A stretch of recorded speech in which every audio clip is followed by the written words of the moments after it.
전 세계 관광 트렌드 지도에서 한국의 위치가 달라지고 있습니다. 서울과 부산을 넘어 이제는 전주가 외국인들 사이에서 조용히 그러나 확실하게 입소문을 타고 있는데요. 관광 앱 하나 없이 버스를 타고 수백 킬로미터를 달려온 유럽 여대생들이 있습니다. 독일과 스페인에서 온 3명의 젊은 여성들, 리아, 안드레아, 그리고 또 한 명의 친구. 이들이 선택한 목적지는 다름 아닌 전주 한옥마을이었는데요. 도착하자마자 그녀들의 반응은 예상을 완전히 벗어나고 맙니다. 무려 수시간에 달하는 버스 여정 끝에 전주에 닿은 이 세 사람은 지칠 법도 한데 마을 초입에 발을 딛는 순간 표정이 완전히 달라집니다. Literally in the middle of nowhere. We had the longest, the most scary bus ride yet accomplished. We run like died.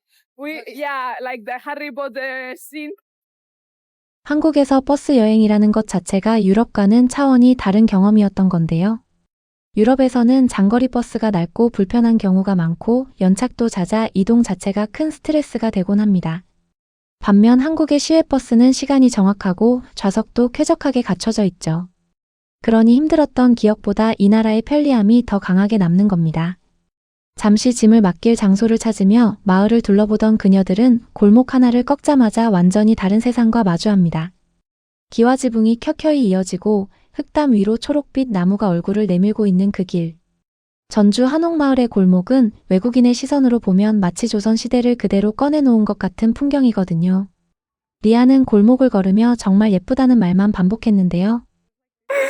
I really love this. Oh my god, look at the sun here. Oh, okay. Can we just stay here for forever and don't go back to school? 유럽에서 이 정도 규모의 전통 건축이 보존된 마을을 경험하려면 입장료부터 예약까지 상당한 준비가 필요합니다. 체코 프라하나 오스트리아 잘츠부르크 같은 도시들도 역사적인 건물들이 남아있긴 하지만 그것은 석조 건축물이라는 점에서 한옥의 느낌과 완전히 다릅니다. 나무와 흙, 기와로 만들어진 건물들이 이렇게 빽빽하게 모여있는 마을을 통째로 걸어 다닐 수 있다는 것, 그것도 그냥 골목을 걸으면 되는 것, 그 경험은 유럽 어디에서도 얻기 힘든 것이죠. 그리고 이 여행의 백미가 기다리고 있었는데요. 이 세 사람은 이제 한복을 입기 위해 체험관 문을 두드립니다. 한복 체험관 안에는 수십 가지 색의 한복과 함께 머리에 꽂을 수 있는 비녀와 꽃, 장식들이 작은 바구니마다 가득 담겨 있었는데요. 외국인 관광객들이 이 장면에서 유독 크게 반응하는 이유가 있습니다. 일본 기모노 체험이나 중국 치파오 체험을 해본 외국인들이 있기는 하지만 한복은 그 색감과 디자인이 워낙 화려하고 다양해서 입는 순간 완전히 다른 사람이 된 것 같다는 반응이 쏟아지거든요. 실제로 안드레아는 한복을 갖춰 입고 거울 앞에 서자마자 눈이 초롱초롱해졌는데요. 한국인 어머니가 능숙하게 허리띠를 매주고 머리 장식까지 직접 골라 꽂아주자 완전히 다른 사람처럼 변해버린 그녀를 보고 친구들도 일제히 탄성을 질렀습니다. Oh my god, it looks gorgeous.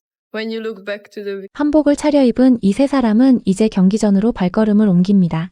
조선 왕조의 실질적인 시작을 알린 태조 이성계의 어진이 봉안된 곳 경기전.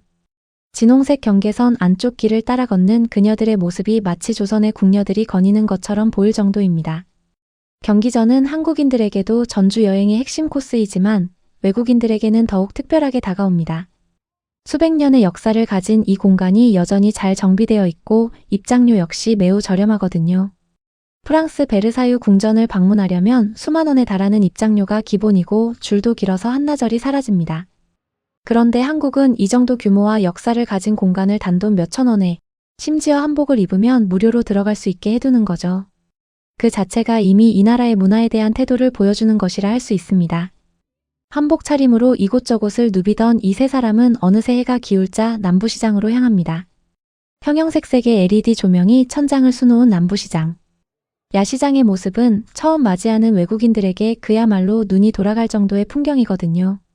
가득 들어선 음식 가판대마다 모락모락 김이 오르고 달콤한 냄새와 고소한 냄새가 뒤섞이는 이곳에서 이 세 사람이 고른 건 마요네즈와 채소, 설탕이 들어간 전주식 빵이었습니다. Sugar in the bread with mayo, vegetables, and tons of oil. 유럽에서는 시장이라고 하면 주로 신선 식료품이나 공예품을 파는 형태가 일반적인데 즉석에서 만들어주는 길거리 음식이 이렇게 다양하게 모여있는 시장은 낯선 경험이었을 겁니다. 이튿날 이 세 사람은 한벽당으로 향하는 가파른 돌계단을 오르기 시작하는데요. 계단 양쪽으로 형형색색의 연등이 줄지어 매달려 있어 올라가는 길 자체가 하나의 풍경이 됩니다. 숨이 차도 멈추기 아까운 길이었죠. 계단으로만 산을 오른다는 개념 자체가 유럽 여행자들에게는 처음 겪는 일이라고 하는데요. Don't consider hiking as going up the stairs, but in this country, it's all about stairs to go up in the mountain. I don't know why, but here we go. 독일이나 스페인의 등산로는 대부분 흙길이나 바위 위를 걷는 방식이라 계단이 이렇게 촘촘하게 이어진 등산로는 정말 낯설다고 합니다. 그런데 재미있는 건 투덜거리면서도 걸음을 멈추지 않는다는 겁니다. 그리고 힘겹게 오른 끝에 한벽당 누각 아래 서게 된 이 세 사람은 그제서야 아래로 펼쳐진 전주천의 풍경을 바라보며 말을 잇습니다. 이런 경치가 도시 한가운데 있다는 사실이 도저히 믿기지 않는다는 표정으로요. 전주 여행의 진짜 마무리는 교동다원에서 기다리고 있었습니다. 오래된 나무문을 밀고 들어서면 한옥 내부에 좌식 테이블이 놓여 있고 다관과 찻잔이 조심스럽게 배치되어 있는 다실이 나타나는데요. 이 세 사람은 생애 처음으로 한국 전통 다도 예절을 배웁니다.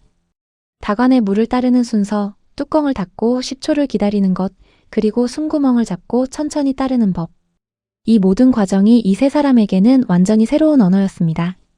차를 마신다는 행위가 이렇게 하나의 의식처럼 느껴진 적이 있었나 하는 표정이 역력했죠. 유럽에서 차 문화라고 하면 보통 영국식 홍차나 허브티를 잔에 따라 마시는 형태인데 이렇게 정해진 순서와 예절이 있는 다도는 완전히 다른 차원의 경험이었던 거죠. 그것도 한옥 실내에서 쪽마루에 앉아 정가락에 담긴 한과와 함께라면요. 찻잔을 두 손으로 감싸 쥐고 조용히 한 모금 마시는 그 순간 세 사람의 표정에서 여행 내내 가득했던 흥분이 처음으로 고요해졌습니다. 그런데 이 자리에서 이 세 사람을 더 당황하게 만든 건 차보다 오히려 함께 나온 한과였습니다. 복숭아 모양과 귤 모양으로 빚어진 조각들이 작은 도자기 접시 위에 올려져 있었는데요. 너무 예뻐서 먹어도 되는 건지 망설여질 정도였다고 합니다. 칼이 없으면 어떻게 자르냐고 물어보는 장면도 나오는데 사실 한과는 그냥 통째로 베어 먹어도 되는 음식이거든요. 이 작은 해프닝조차 웃음으로 넘기는 세 사람의 모습에서 이 여행이 얼마나 여유로운 시간이었는지가 느껴집니다. 유럽에서 디저트라고 하면 케이크나 마카롱처럼 달고 무거운 것들이 대부분인데 이렇게 자연 재료를 빚어 만든 담백하고 섬세한 한과의 맛은 그녀들에게 완전히 새로운 범주의 달콤함이었을 겁니다. 그리고 마지막으로 이 세 사람은 한옥마을 거리에서 우연히 마주친 전통 퍼레이드와 춤, 공연 앞에 발걸음을 멈춥니다. 화려한 한복을 걸친 무용수들이 전통 음악에 맞춰 부채를 흔들고 소매를 펼치는 그 무대가 한옥 건물을 배경으로 펼쳐지자 이 세 사람은 어느새 관객석 맨 앞자리에 앉아 눈을 떼지 못하게 됩니다. 계획에 없던 공연이 여행 전체를 완성시켜버린 순간이었습니다. 전주 한옥마을을 찾는 외국인들이 해마다 늘고 있다는 건 이제 새삼스러운 뉴스가 아닙니다. 그런데 이 세 유럽 여대생들의 여행을 보면서 다시금 느끼는 게 있습니다. 이들이 놀란 건 특별한 무언가가 아니라는 겁니다. 기와 골목, 한복, 차 한 잔. 우리에게는 교과서에서 배운 것들이거나 주말에 가볍게 다녀올 수 있는 곳들인데 이 모든 것이 한 도시에 이렇게 온전히 살아있다는 사실이 그 자체로 외국인들에게는 믿기 어려운 경험인 거죠. 이 나라가 얼마나 단단하게 자신의 문화를 지켜왔는지 전주라는 도시가 그걸 조용히 증명하고 있습니다.